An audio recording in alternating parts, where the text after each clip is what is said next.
You don't have to wear all this, okay? Yeah. Let outside people wear them. Because you're already beautiful inside, right? Huh? Except when you have to go to work or see the president or something. And you should wear something like this. Does it look too much? Looks okay, huh? Yeah. Beautiful? Look like the way you like, huh? French, huh? Very Frenchy, huh? Or like a French fry. Crispy. You like to stay here? All of you? Permanent? Wow, be welcome. Good. But look like you feel good here, huh? Why is that? Because I'm here. Ah. I expect you to say that. Any other reason? Huh? Any other reason than that? Or everybody thinks the same? You like to help the people? Oh, really? Because the energy. You feel good? We feel good anywhere, anyhow. You know? Is that right? It's not here or there. Because we're always in heaven. It's just that whether we choose to accept it or not. Everyone said to us that we are in heaven, huh? And heaven is here and now. Or nirvana is right in front of your nose. Or maybe even inside your nose already. But we find it's very difficult to accept this, huh? Because we are so clouded with ignorance, with habitual fear and negative feeling and thinking. Therefore, we cannot perceive what is good anywhere or in this moment. And we will always having our preconceived conception about what we should be, yeah? And what we should do to attain heaven. Yeah? Therefore, we leave heaven. Because as soon as we divert our attention to something else and thinking that we must do that, do this, in order to attain heaven, at that time we focus our attention on something of no heaven. Understand what you mean?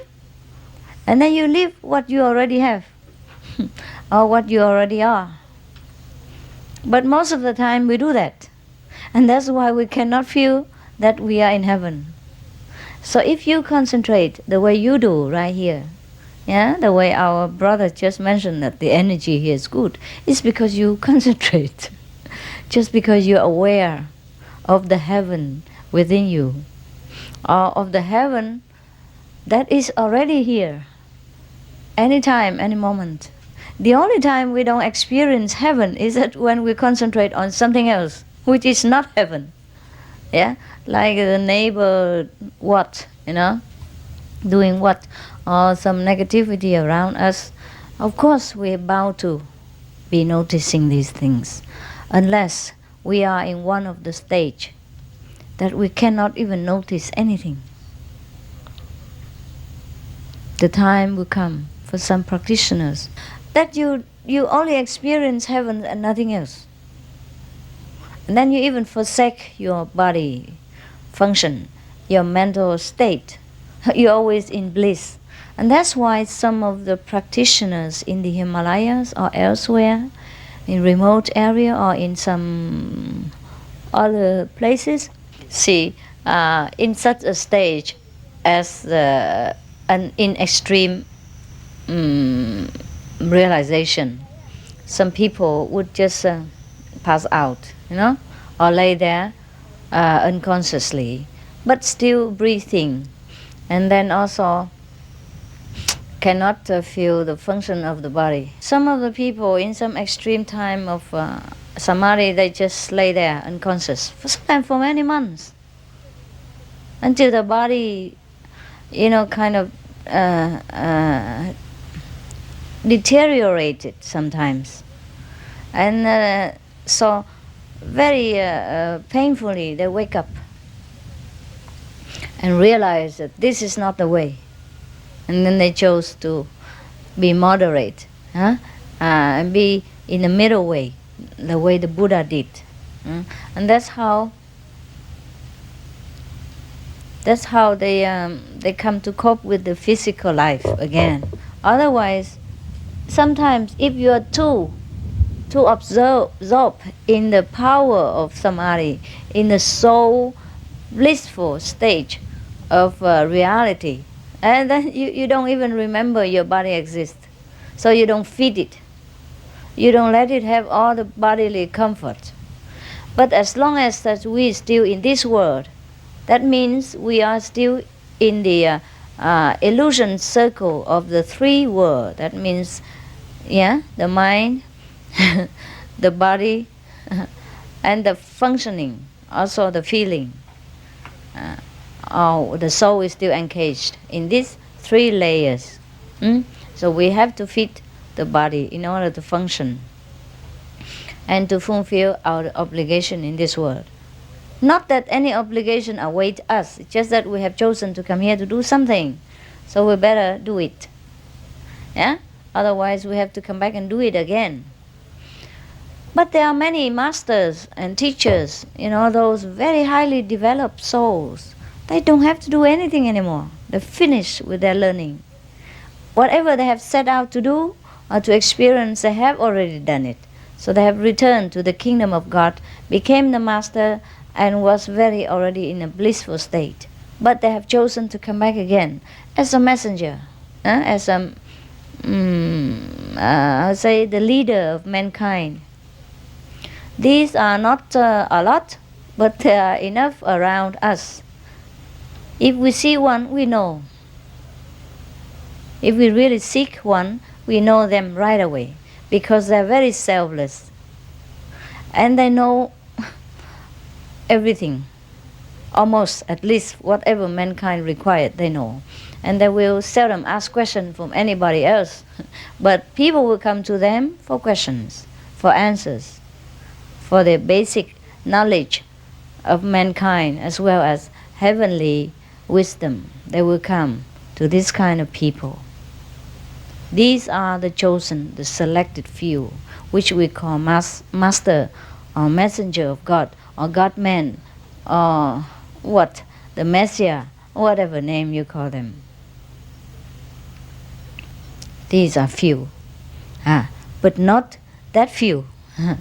Every time, and every period of time, every situation, there are always people like this, beings like this, very highly evolved, very noble souls who came down to the physical dimension like us, like ours, in order to lead us back into the nobility of the heavenly kingdom, to drag us out of this density of matters which is created by ourselves for some purposes.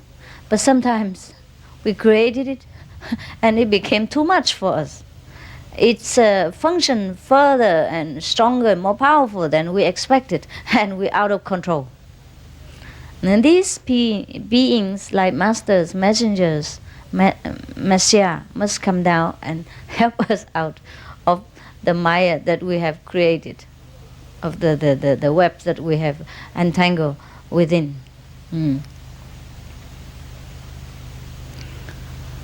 Most of beings who come down here try to come back to the kingdom of God. And that's the purpose of all souls. That's why they came here. They came here in the no God kind of dimension in order to recognize God, so that they can compare, what is a God state and what is no God state or less God state. But when they come here, it's too much. The soul is not used to it, all this density, all this suffering, all this heavy and dragging matter around them. So the soul is a little bit lost, say, wow, what I do now, what I do now.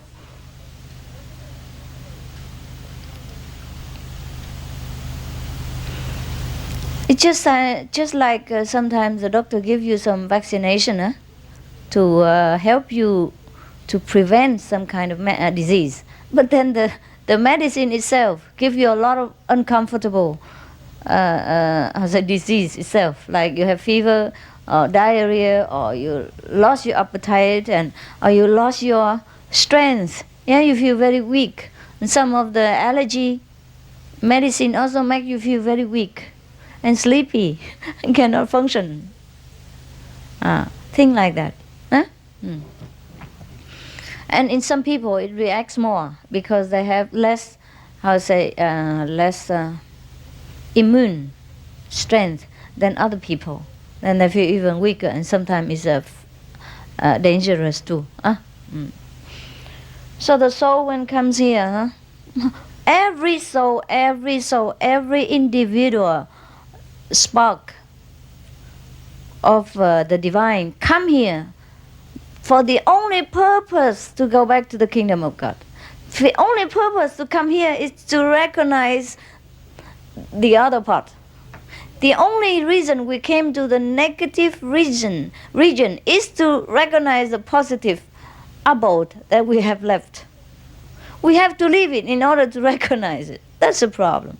Sometimes we don't recognize our family happiness, and then we wander around outside the house like teenagers. They left home and they come outside, and then they're subjected to drug dealers and to all kind of prostitution and homeless and cold and hunger and bad treatment from the people outside. Then they recognize their home is better. Home sweet home is always better. You remember Alice in Wonderland? Yeah, she wandered around. Yeah, she wished to be away from home, just disappear from home. Which she's bored and she didn't like it. But after a while, she wants to come home. So all she had to say is just home, sweet home. Sweet is my home. Then she's back there again. That's the moment of realization. It's a children's story, but it is the journey of the soul. Very similar to the journey of the soul. So, even though we come here, we will have some assignment, like someone do this, someone do that, and then we have to do some work. But these are nothing. These are not the real purpose of us to come here. But since we come here, everybody must do something. And that's the play. That's the game. So whether you help people or you help yourself or you married or you're not married, it's your own chosen path to go. It's not that you're married and you're not better than the other married people, or the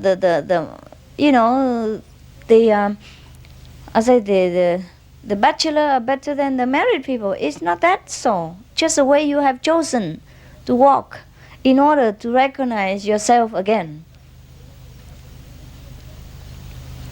So like people say that you have to keep the commandments, yeah? The precepts in order to go to heaven or to go to Buddhahood. I say it's not true. Not even the vegetarian diet will keep you, will send you to heaven. It's not a must. It's not an obligation. It is a signal that when you keep all these commandments, when you live according to these commandments, you have found the way home. You are on the right path. You already evolved, developed enough to come back to the kingdom of God and reclaim your own glory again. Just a sign. Just a sign. That's just like if you graduate in college, you have some diploma. The diploma is not for you. It's not an obligation for you to have. But you should have it. Since you are graduating, you just do it easily. You pass the exam easily and you got the diploma easily. Nobody forced you to have it. And even if you don't have it, it's okay. Just that means you're not graduated. So anyone within their heart, if they found themselves very indifferent to the worldly success or failure, to the fame and name of the world, to the passion and love of human relationship, to everything that is important to human survival. If anyone is ignorant, indifferent to all this, then they must know that they have evolved very, very far. You understand? So the commandments or the precepts are not from me, forced upon you. So don't complain to me, it's too much or anything like that. It is even for you, you should realize again that the 5 precepts or the 10 commandments, even in that matter, are not obligation from God to tell you that you must keep it or you go to hell. It's not that. You choose what you want to be. You do what you want to do. You do what you passionately want to do. Because that's the only thing you must do while you are here. But remember, the real purpose, the main point in this game is to recognize who you are again, who you really are, not who you are at this moment, but to recognize the real purity, glory of the soul, of your true self before you descend into this world. And must know that the only purpose for you to come here is to recognize the other side. Because without this negative and suffering and dark world, you cannot recognize the light that you are. Nothing to compare. And so that's why. It sounds ridiculous to me too. But that's the way it is. Huh? And that's the trouble with us. Huh? So do what you do. Huh? Do whatever you like to do to make your life more enchanting, more endurable, more bearable while you are here. Huh? Because since you are here, you might just well be here. Huh? And do what you do, what you like to do. Because if you have just been given just a short period like this, 100 years, or 80 years, or 60 years, and you couldn't even enjoy anything you want to do, then what is the, what? What's the heaven, Okay. So, do what you want to do. Just, you must have a choice, huh? Whether you want to be this kind of person or be that kind of person. Huh? And enjoy yourself. Enjoy whatever you think is the most noble, your heart most desire. Because if you still desire it, then just let it be. If you don't desire it, that means, okay, that don't interest you. If you compare the 10 commandments or the 5 precepts and feel that you qualify for it, yeah, everything is written there, you can keep, you're up to it, then just congratulate yourself that you have been climbing very high, you have climbed up very high level, and you're near home. Just like you go near from America, you take an airplane here to the airport, I'm nearly near Master's place. And the nearer you come, the more signs of it. Like, oh yes, there's a shop over there. Oh, there's empty land. And then some cows, and then a lot of soldiers, walking around on the street. Yes, that's my master's home. This is my home, our home, It's our home in Cambodia. Okay, just a sign that you're near here. Similarly, when we're near heaven, there are signs like this. Because you will not want to steal somebody's good anymore, since you know everything belongs to you. And that you have the whole world to share with each other. Nothing belongs really to you yourself. Then even you want to give, not to take. You only take what necessary for your daily use, and whatever left over you want to even share with other people, because you know it's like our common kitchen. Everything belongs to us. All of us. So you wouldn't like to go into my kitchen there and steal something for yourself. You probably will do it when you're hungry, when you didn't have enough lunch, or you were late for lunch, or you were too deep in samadhi and make a lot of snoring noise during lunchtime. Yeah, well, occasionally it's all right, but don't do it every day. Because our kitchen staff is not very friendly when you come in, after lunch and ask them to cook extra something for you. Okay? So if you come in, just quickly get a potato or something and get out before you get into trouble, huh? Or a banana or two, okay? And get out before trouble. You see? So even so, if you stole something in my kitchen, nobody would say anything to you. And I will not punish you because it all belongs to you, all of you anyhow. You see what I mean? So actually in this world, who stole from whom? It's all God's. Huh? But just because we make so many law and trouble. So if somebody takes some bread from you while he's hungry, oh, you beat him. You give him to the police, and that is not the right thing to do.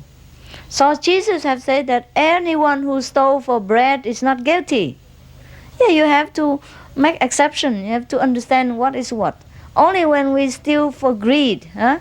We kill somebody else or we do anything just to make somebody else's life miserable because we want to covet, yeah, covet their possession. That is when we are bad. When we already have enough and we are able to do something to feed ourselves, but all we want is just to take somebody else's thing, and that's no good. Otherwise, everything in this world is like a common kitchen in our ashram. Everyone is free to take anything they wish and contribute something so that the kitchen will always be full and plenty for anyone who comes with hunger. They eat. Yeah, but it's all right if you not contribute. But in the world, some people store so much things and don't give away. That's why people steal. That's why there are so much laws that you have to keep. You cannot steal, you cannot do this, you cannot do that. But for us, we don't want to steal anymore. We just want to give. Huh? Because we know already the whole world is a common kitchen. The whole world is a common possession. So if everyone knows this, there's no need for communism to fight for communism anymore. Everything is common, right? Yes. And everything belongs to everybody. In Sweden, there are some good law. Like if you steal somebody's car, and run away for some time, and if police catch you, then you have to pay for the petrol only. Because you have borrowed the car. Yeah. That's it. Because it's still in Sweden. As long as it's Sweden, if they catch you in France, I don't know. So that means you borrow the car, and you pay for petrol. Maybe some of the damage to the car or the tire, have been a little bit thinner than before you use 1 millimeter or something. You have to pay a little bit more. Maybe they measure the tire,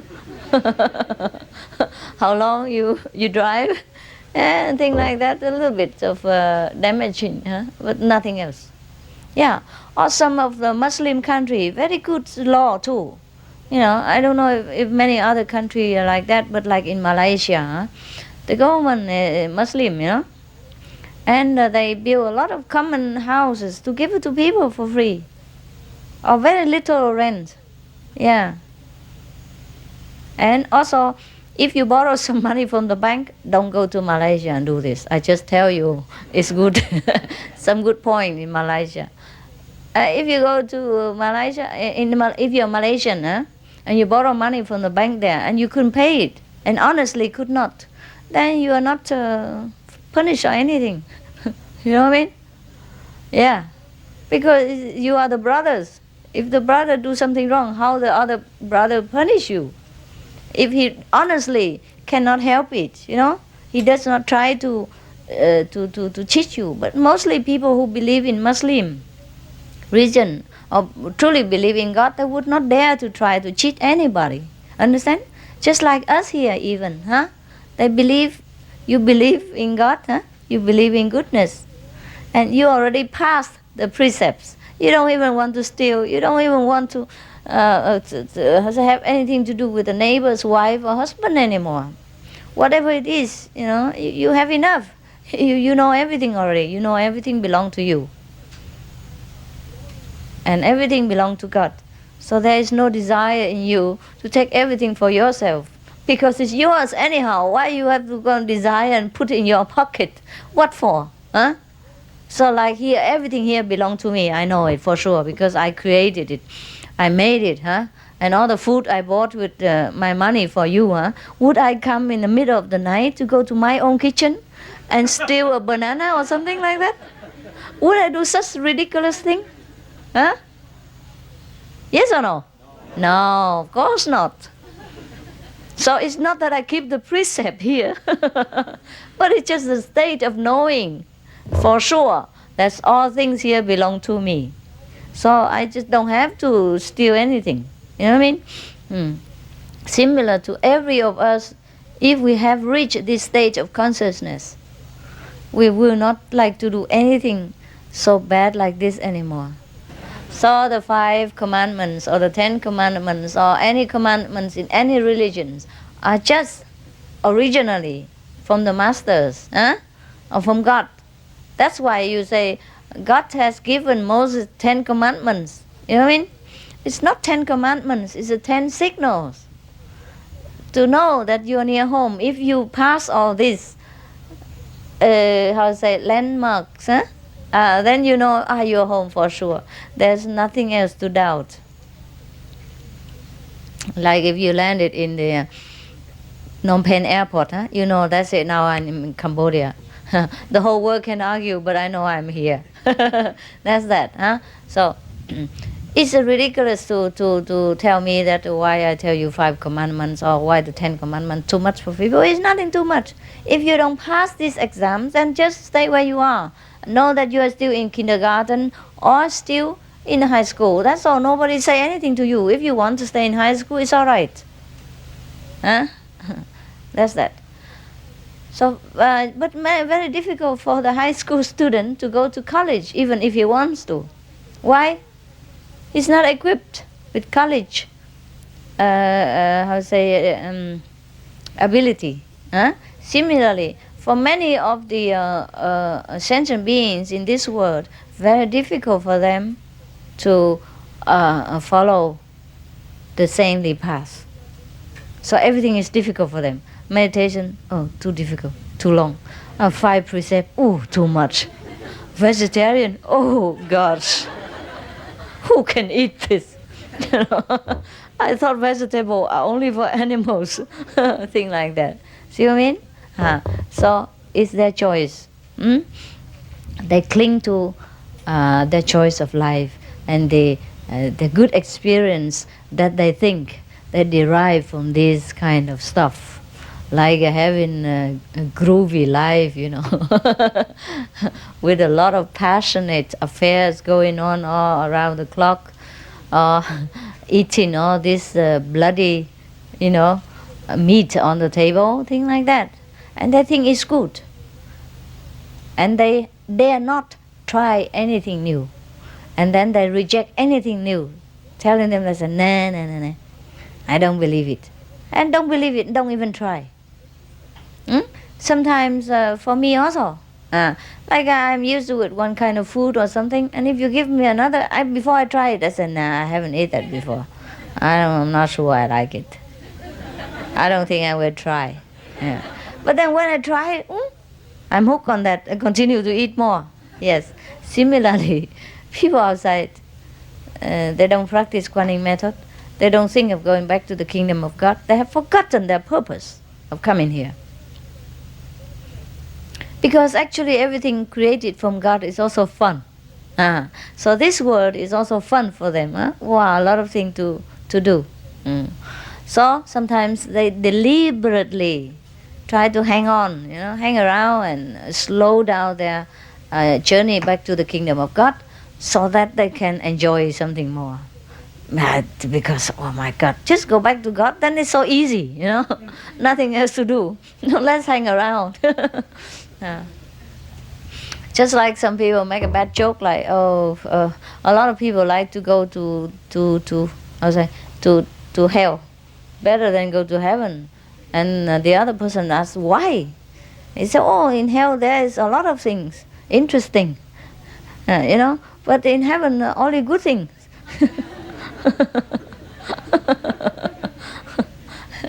So it depends on your taste and your choice, that you know where is good or not good.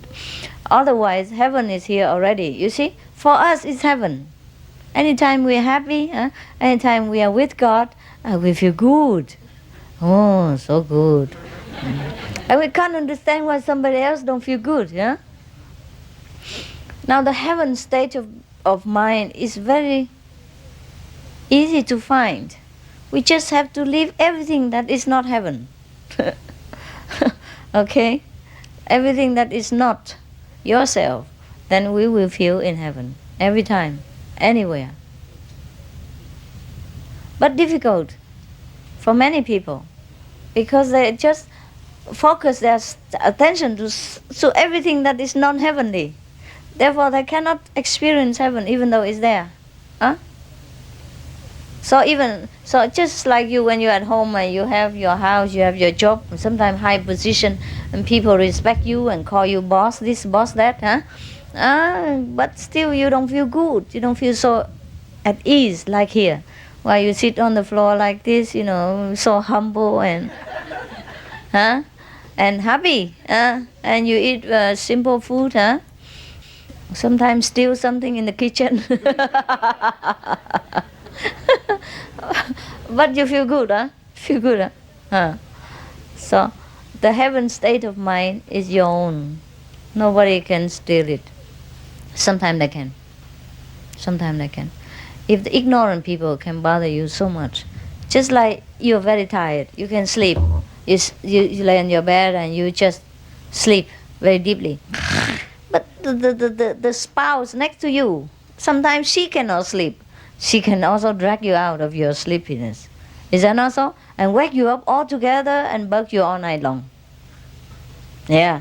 So it is possible that even though we are in a state of heaven, if we live with people, we mix with a lot of people, well, they are sleepless, They're restless in their soul. They can also make trouble for us. And that is true too.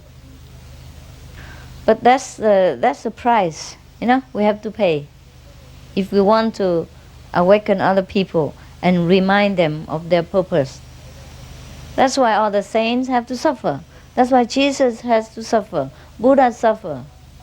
Kongzi suffer. Anyone who tries to help mankind to remember their purpose on earth suffer. So it's not that you cannot, but you have to toil with them. You have to suffer with them. It's like you come inside the sea to rescue some drowning person. You sometimes almost drown or drown yourself too, or exhausted. At least get wet, and exhausted when you come back into the shore with that person or with not, or that person come in and you get down. Sometimes, So you have to be a very good swimmer in order to rescue people. But that doesn't make you not wet, or exhausted, Yeah, any work take effort, and everything has a price. And if you come here and you already know the truth and the way of awakening and the purpose of this life, and you don't share it with other people, you also feel bad. And that also nagging in your soul, and also a kind of nuisance. You know what I mean? Oh, you get sick, you feel sick, you feel bored, and you feel itchy. Yeah? And then you scratch here and also don't look good either. And then finally you say, okay, let's just, get out and do it. Because all the soul has this purpose in mind. Either he's already realized souls, or he just realized soul, or on the way to realization. They all have this duty to rekindle the memories of the other brothers and sisters about their purpose of coming back to the kingdom of God. Because that's the only purpose why we come here. How paradoxical it seems to you, it still is. It's still the only sole purpose of wanting to recognize the light So come into the darkness. The only purpose of coming to the darkness in this universe is just to recognize the light that we have. That's why we create this body by our own power of creativity to condense the matter together, become one piece like this. From our billions of units of energy, of different kind of intelligence and abilities to condense together, make it become a body like this, all concentrated, so that we have all the information, all the tools, all the abilities that we need in order to recognize ourselves. So everything boiled down to this. You come here so that you can go back. Isn't that stupid? Sounds stupid, but that's the only thing to do here and there or anywhere. Because we have been in heaven so long and we have everything we wanted. So we want to know what it is like about what we are having now and what we really are now. What is it? You know? What is mean heaven? Huh? So you have to go down to hell to get it. To say, oh, go, no, not this one. Now I know it. And okay, get me back quickly. Oh, that's what it is. But it sounds very paradoxical. But otherwise, can you imagine what else to do in the universe? Except coming up and down the ladder and play fool and then go back and recognize yourself and come down and, and suffer and come back again, huh? Otherwise, no creation exists. Nothing going on in the universe. Not even the moon, the stars, the heavenly bodies, the firmament, the earth, the planets, all these galaxies. Nothing ever come into being if we do not stir in our super consciousness the idea of wanting to know ourselves, that nothing came into being and nothing necessarily exists at all. But so it is, as it is, that we have created, that we wanted to know, that we wanted to create,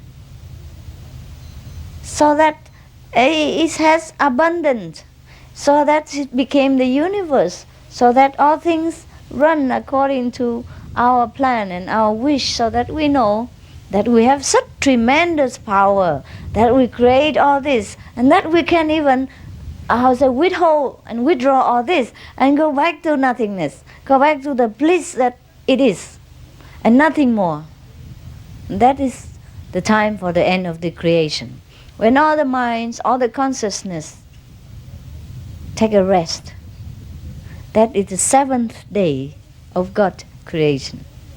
That is the day when all things come back to nothing. All things come back to where it belongs and be recreated again.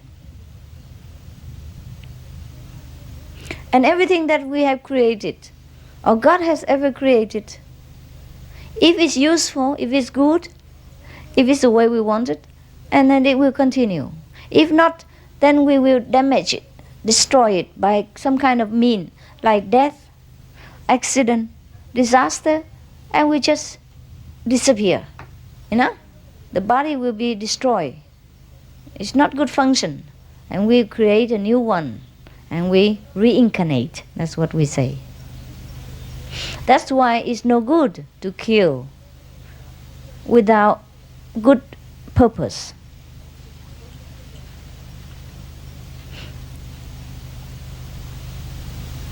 Because we will not destroy what we create for no reason. That's why we cannot kill, because everything we create for some purposes. And if we damage it with our cause, then the whole creation is in chaos. Understand? Missing something. And we have to recreate it again. But the time shortage and the gap between the creation create a lot of chaos in the universe already. So we will experience a lot of mishaps or accident, thing like that, out of this kind of, random killing, random destroying our own tools and purposes. It's very complicated, huh? Is it? A little bit, huh? So what shall I do? The best thing is that I shut up. Really, really. Because I'm explaining to you things that belong to the three words only. The word of yes and no. The words of here and there. The word of one and two. The word of creation and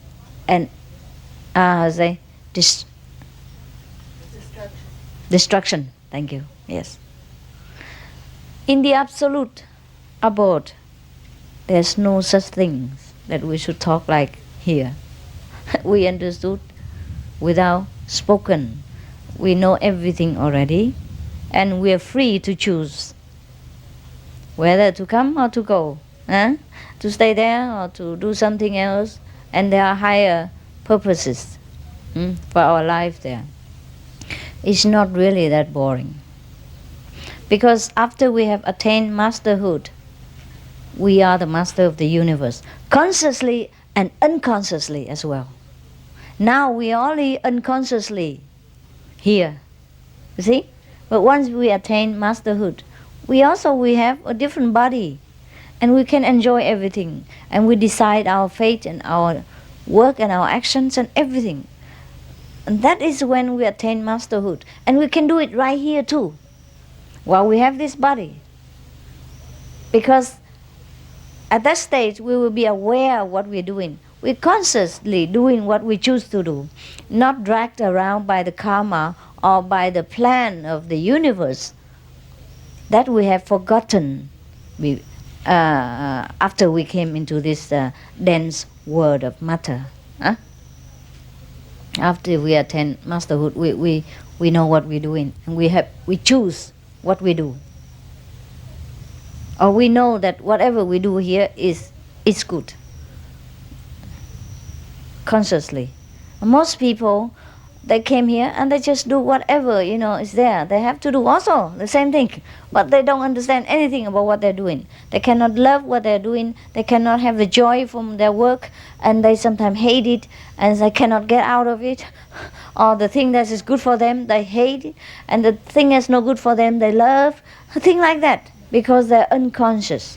They're not aware of who they are and the path that they have chosen to walk. They have no choice. So after we practice the Kuan method, we plug into our consciousness power again. We have changed even our brain cells, even all the cells in the body. We change everything. And we change day by day, and refining it until it becomes pure knowledge, until it became pure love, wisdom, nothing else. So even in this bodily, existence, we can become a master too.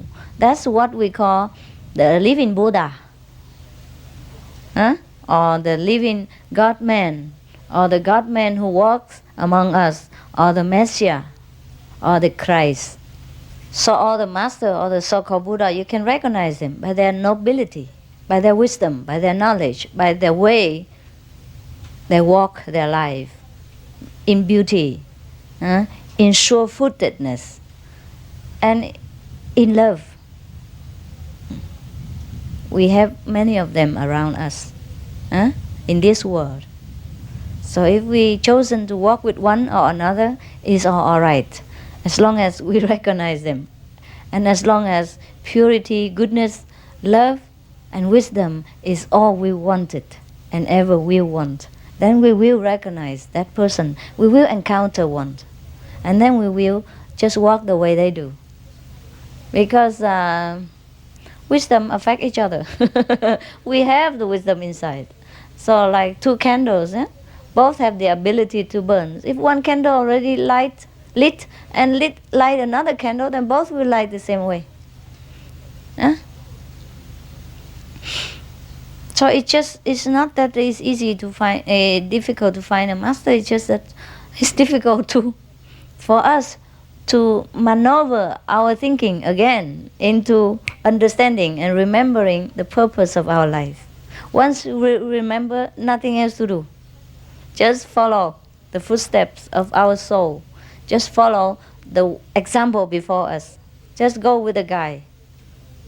And that's all we have to do. Everything else just by the way. So if you go with the guide to the Everest, okay, meanwhile, you sometimes stop in the midway, on the path and cook some food, or do some your toiletry, bath yourself, clean your teeth, all the same. But the guy is always in front and you always follow him. And you never miss anything except that you will go to Mount Everest. And everything else you do in between is okay. Yeah, if you encounter a girl, maybe she likes to come with you, why not come along? Yeah, and you equip her also with everything, then you go together. And if you need to, by the way, on the road, if you see a beautiful lakes and you want to camp there overnight or stay a few more days to enjoy the scenery, that's fine with the guide. That's fine. As long as we have enough food to last during the journey, it's okay with the guide. He will not say to you, why you lack your effort and why you don't run quickly to Mount Everest? What's the hurry? What's the hurry? Okay, right? I don't think Mount Everest ever disappear so fast. Neither God will. So things like that. You understand? So everything we do in this world now, or ever do, or ever did, will just by the way on the road to kingdom. It's all right. Just do what you love to do. You must really love it. It might be bad according to other people's judgment, but who are they to judge you? You must know what you really want and what really make you feel that it's me. It's me. I like it. It's me. If I do something else I don't like, I suffer. You know what I mean? Unless you want to suffer for that, then it is your choice too. Okay, it's me too. I like to suffer when I do this. I don't like to do it easy. I like to say, die hard, something like that. Chose the hard way, then it's whatever you choose to do, then it's you. Because perhaps that's the purpose of life. That's the path you chose to walk. So no need to always think of what other people think, Except some of the tribal thing, custom and all that. Okay, just follow it for the peace of the mind. And for the sake of being in harmony with each other. But don't lose yourself to become somebody else. For example, okay, you bow to some statues, because of the custom, so that things are in peace and harmony. You respect other people's custom. But you cannot ever even come back to their stage of being, like believing the statue to be the real. Is that not so? Yes. But the other person who bow with you, he believes it. He believes the statue is for the real. You do the same thing, but it's not real. You understand that? So don't ever lose yourself in other people's belief and ideas and thinking. Just be yourself. That's the purpose. That's all there is. Okay, yeah. Now you can clap and go home.